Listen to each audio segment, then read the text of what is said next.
Good morning. Today we're going to talk about hints to try and look after your acutely painful shoulder when it's very sore, difficult to move.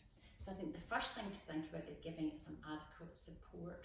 So instead of sort of getting into this position and sitting or walking around like this, you want to try positions that are relatively comfortable. So here I have my hand on a towel on a table, and this is quite a nice position for me. My shoulders not too high, it's not too low. You can use the armrest of a chair. Again, sleeping is often very difficult, so using even several pillows to try and get into a good position can help.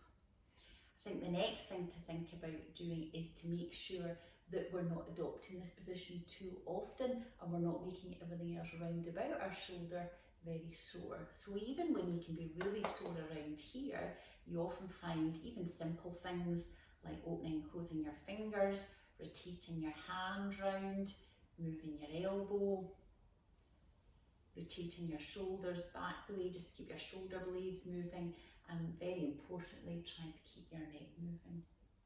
Again, you often find that even when you're at your sorest, a lot of these are relatively comfortable to do. Talking about normal movements that we do every day, for example, holding onto a steering wheel, the tendency when we're sore is to do this sort of thing.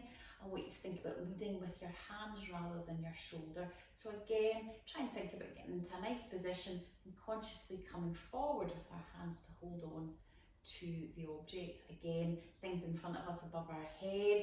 Instead of doing this sort of thing, again, think about just relaxing it. You don't need to push it down, just keep it nice and relaxed and lift and lead with your hands. So that can be quite helpful. As things start to improve ever so slightly, we want to start getting some nice movement into this shoulder. Now this is a lovely position to start on. I've got a towel on my table, which just gives me a slightly easier surface to work with.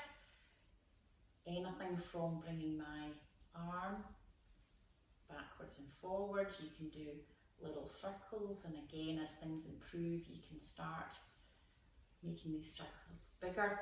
A really important thing to do is to keep the rotation in our shoulder going. So again, with this, what you're going to do is you're just going to sort of lightly clench your fist, but keeping your forearm and wrist nice and relaxed. And in this position here, I'm just going to rotate out. So my elbow is really staying in the same position, and it's my forearm and hand that's rotating out to the side. Another nice thing to do in this position is what we call a static contraction. So it's the same position that you had when you were going out to the side, but with this, what you're going to do is put the other hand on the other side of the forearm and push into it. So it's as though I'm trying to produce that movement, but I'm not allowing myself to. Again, that produces nice muscle contraction around the shoulder, which often your shoulder quite likes. So as things keep progressing on, we can still use our table to help us. And what we're going to do here is we are just going to come forward. Now you can take a wee bit of weight through your hands, so try and put a bit more weight through your arms as you come forward. And the other option there is to walk backwards, and that can be quite a nice stretch for your back and for your legs.